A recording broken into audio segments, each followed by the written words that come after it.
Hello everyone, welcome back to my channel, or if you're new here, welcome to my channel. Jurassic Collector here, and today I have my very first Dino Escape review for you guys. So Dino Escape is the new Mattel Jurassic World line for 2021. It's kind of like the later half of 2021 because, you know, we're like midway through the year and it's only kind of starting to be released now. So this is going to tie us over until the Jurassic World Dominion toy line comes out next year. We are taking a look at the brand new Mattel Jurassic World Dino Escape Mega Destroyers Carcharodontosaurus. This figure is, you know, it was one of my most anticipated Dino Escape figures. You can see down here it comes with capture gear, which is so awesome. We haven't seen capture gear since 2018 with this little Baby Legacy Collection T-Rex.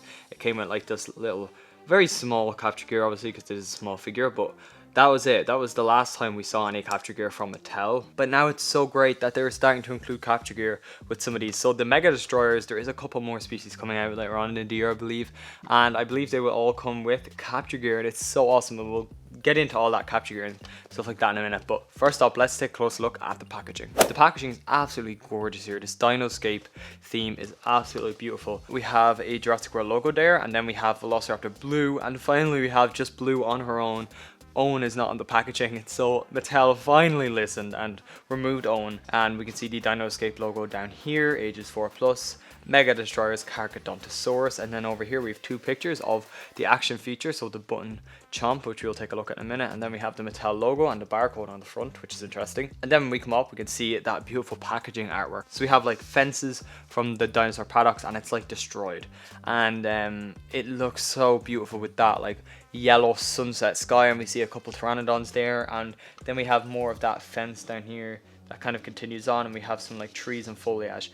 This is beautiful packaging. That artwork is absolutely incredible. It's just, it really feels Jurassic, and it's probably my favorite packaging from Mattel so far in terms of the main line, you know, not including Legacy and stuff. But on this end we have the Jurassic World logo, and on this end we have the Dino Escape logo. Here's the back of the packaging, so we can see the Jurassic World logo up there, and then we come across the Jurassic Facts app compatibility. We have the Dino Escape logo here, and then we have Carcharodontosaurus, and you can see it's breaking out of the capture gear there, which is really cool. We have the toy itself there with a arrow pointing to the button, and we can see it says dual chomping action.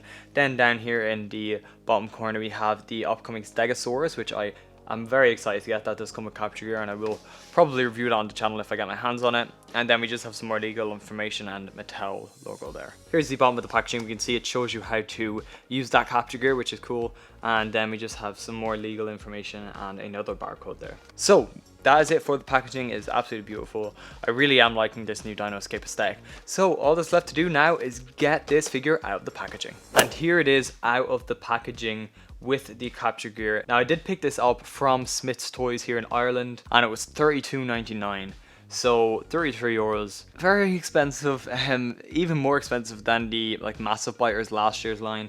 They were like 30 euros, so the price has gone up by like 3 euros, and I'm assuming that's because of the inclusion of the capture gear here. Now the capture gear is really cool on it, as you can see. That looks so cool. Yeah, but 33 euros is actually, you know, that's quite expensive for a figure of this size. In America it will retail for like $20. So first up, let's just take a close look at the sculpt of the figure itself. So here is the figure itself, and it does have a really beautiful sculpt. It's very detailed. So we can take a look at the head here.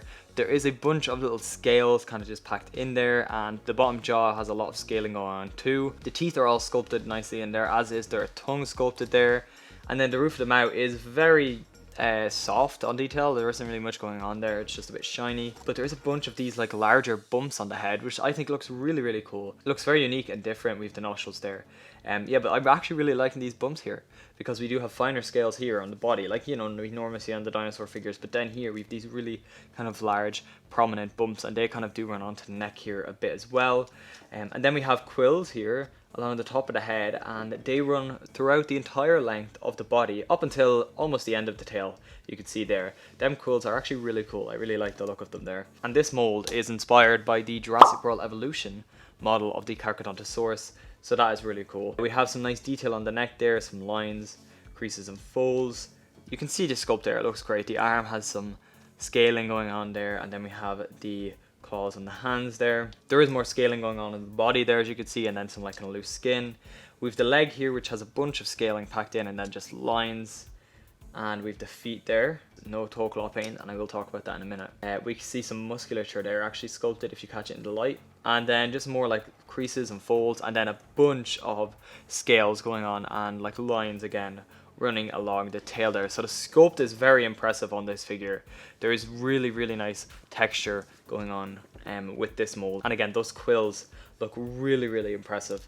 And they look really cool. Then here's the underneath of the sculpt. A lot of pebbling going on there, and then some like lines and creases and folds underneath the body here, which looks really cool. That skin kind of hanging there, it looks really good, and it looks very realistic. And we do have some more kind of pebbling going on underneath the tail there. So we have the T-Rex stamped into the foot there to let you know it is an official Mattel Jurassic World product. And then there's the DNA scan code if you do want to scan it into the Jurassic Facts app.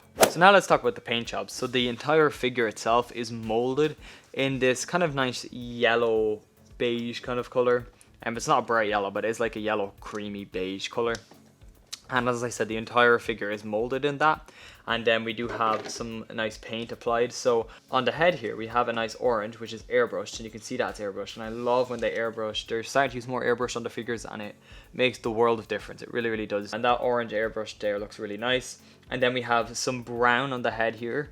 And it's patterned on. Really cool, actually. You can see it comes into like a nice point at the top of the nose there. Then we have some brown stripes running down the head. The eye is a yellow, and it does have just a dot pupil, and the brown is showing through underneath. I would love them to start putting more detail into the eye. The eyes are kind of a little bit lackluster, and they leave a bit to be desired on some figures. It needs a black pupil, not brown. Black pupil would make a difference, or even like a dot of white, just to make it look a little bit more realistic. Because the eyes always do kind of look a little bit cartoony, or just like unfinished. The teeth there are painted a nice cream color, as you can see, and the mouth is molded in a nice pink color, as is the roof of the mouth there. Then we have more of this brown striping, and that continues on through the neck there and into the body up until there's a tiny bit more of that brown on this tail here, and then we have more brown stripes running along there, as you can see as well. And then that brown runs along the top of the head there up until almost the tip of the tail, which is great. They could have continued on to the tip, I wish they did, but it's almost to the end there. Then that orange, which we see spray painted on the face, is sprayed along the body as well underneath, and that is applied underneath the brown, so it's not shining through as much. You can just see it through the pattern here, through the lines where there's a gap in the brown, and you can see that applied through the neck there up until almost the end of the body. There's like a gap there with just yellow, but it's almost to the end of the body there. That's it for the paint then. There's no more paint applied to this figure. These quills here on the top are molded in that brown, which is nice, and then on the back of the tail here they're painted with that same kind of color brown. There is no toe claw paint, which is a big issue for me. The price of these size figures went up from 30 to 33, so an extra €3. It definitely should have at least toe claw paint, so I am actually disappointed by that. This is a €33 figure. It's very expensive. It should have toe claw paint. And also the leg also looks a bit weird, I think, because it is just completely bare. There's absolutely no paint on it. This brown stripe even could have just like ran along the top of the leg there, and I think that would have made a world of difference. It would just made it look a little bit more realistic. Could have more brown striping going on even like to there. Yes, that would have been great. A €33 figure, like I said, it is expensive. It needs more paint. At least on the toe claws, and then on the leg as well. The legs just look weird because they just look out of place because there's just paint, like no paint on this big gap here. So here you can see this brown stripe there. That brown stripe should have continued to where it met here along this leg, and then on this side it should have just kind of went along the very tip part of it there. It could have done with more paint on the legs there, and the toe claws should definitely have been painted at this price point. So I am a little bit disappointed that the toe claws aren't painted. I do like the colors they chose. They definitely needed to paint the toe claws and put a little bit of paint on the legs for this price point. It definitely needed it. Articulation wise, so the jaw and the neck is tied in to the action feature, which we'll take a look at in a minute. But the arms can move 360 degrees, and they can also swivel outward like so. Both of them arms can do so. The legs themselves can move independently from each other 360 degrees, and the legs can pivot out like that for stability. We have the ankle articulation there. We have an articulation point in the tail. I could have done without this articulation point if it meant they put more of the budget into the paint for the toe claws and the legs, because this, you know, this is painted in a certain way, as you can see with the striping going on there and the quills on the top. So it's not like you can really like pose the tail any other way anyway. It's just a waste of an articulation point to me. I mean, I guess you could move it up and down a little bit, but I would have rather more of the budget went into the paint on the toe claws and the legs. So overall, that gives this figure a total of 7 points of articulation. So the action feature on this ties into the capture gear, and we'll bring in the capture gear in a minute, but the action feature, there is a button on the back here. You can kind of see it's well hidden, which is actually a good thing, so I appreciate that. The button itself is made of a super squishy material.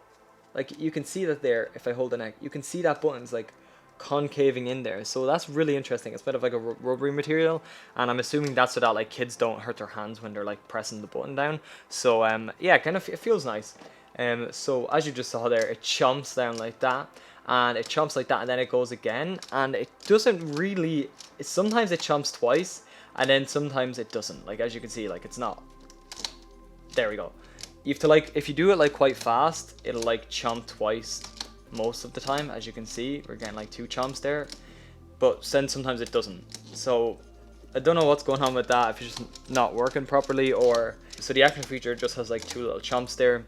But the jaw is incredibly like weak, so it's not going to hold anything. Like, if I put my finger there, like, you can see that if I open that jaw a little bit, it's incredibly like weak, so it's not going to hold any human figures or anything like that. Unfortunately, if I just put John Hammond here in the Carcha's mouth, you can see it won't hold it. So that is a little bit of a shame. The chomp is like tiny, it's like a little like nom.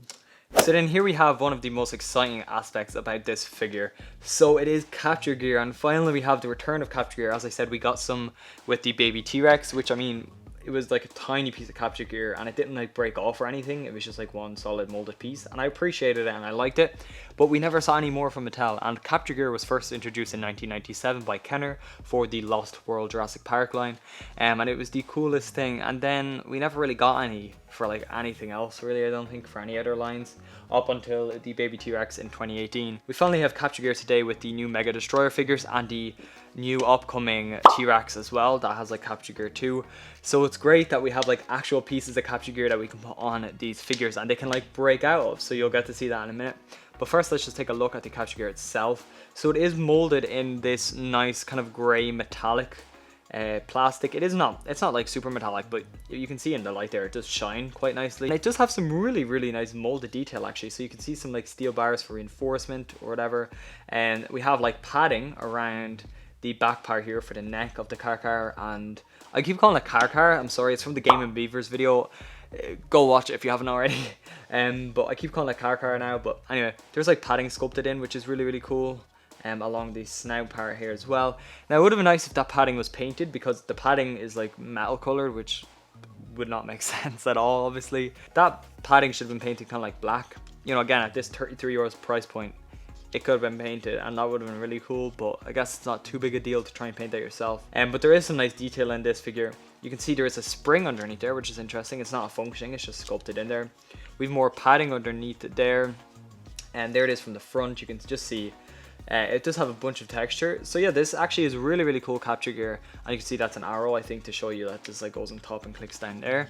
So this comes apart like so. It's very simple, and it's quite easy to put on. So if I bring the Carchar up close, we can just, this is the bottom piece, and here is the top piece, and they just like clip together like that. It's very easy, and it's not super like clicky. It's just like they just kind of like sit there on together. As you saw a minute ago, this action feature is activated through the button. So then when you push down on the action feature, it like breaks out of its, that just fell on me in a loud noise, I'm sorry. It like breaks out of its capture gear. This is such a cool and fun feature, and I know kids are absolutely going to love this, and collectors will love the addition of capture gear too. I mean, it's awesome. You know, like I said, all of the Mega Destroyers, there is a couple more figures coming in the year, but the upcoming Stegosaurus, I've seen that, and I've seen the capture gear that comes with that, and it's so cool as well. So I'm loving that it comes with this capture gear that the figures can break out of. It's getting a hard time to get it off there. There we go. So here's the Carcharodontosaurus next to John Hammond there, who is 3.75 inches, of course. This looks really cool. As you can see, Carcha is, or Carcharodontosaurus should I say, is a lot bigger than John Hammond, and he can't chomp him, like I said, because the jaw, well, I mean, the chomp is too small anyway. I mean, it's not wide enough to actually pick up a human. But yeah, it is nice and size-wise next to John Hammond there. And then here's the new Carcharodontosaurus next to the Fallen Kingdom Stegosaurus action attack figure there. So you can see the Stegosaurus plates do go up higher there at the back part, and then the Carcha's head is just underneath the Stegosaurus plates there at the front. So here's the original Fallen Kingdom action attack Carnotaurus figure with the new Carcharodontosaurus. Now this original figure, see, this is what I mean. This has toe claw paint, which the new one hasn't, and it also has some paint on the legs, which the new one hasn't, and it has underbody paint, which the new one hasn't. So I get that this has like 2 colors on top, but they could have at least painted the toe claws and the paint, a little bit of paint on the legs. It doesn't even have to have underbody paint, but just them toe claws painted and some paint on the legs. Like the original Carnotaurus has here. It's just, you know, it's just like they're kind of cutting corners now, and the price has gone up. This was originally €30 and it has a lot more paint, whereas this was €33 and it has less paint. So here's the Action Attack Suchomimus. This is one of my favorite figures from Mattel. It's just the paint scheme on it is absolutely beautiful. And again, it has paint on the legs and its toe claws are painted. So, you know, I'm still bitter over that toe claw paint, but yeah, they are really cool together. So people were complaining about the size of this figure, that it wasn't the same size as T-Rex or similar.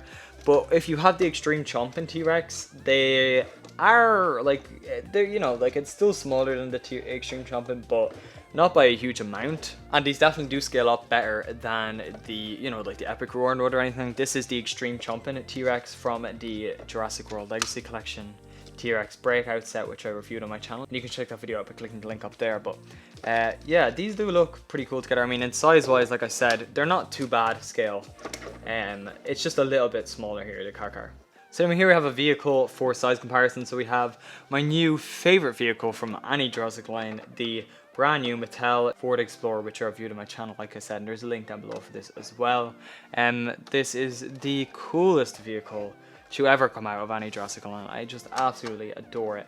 But we have the Carcharodontosaurus in the back there, as you can see, and it obviously towers over the Ford Explorer by quite a bit.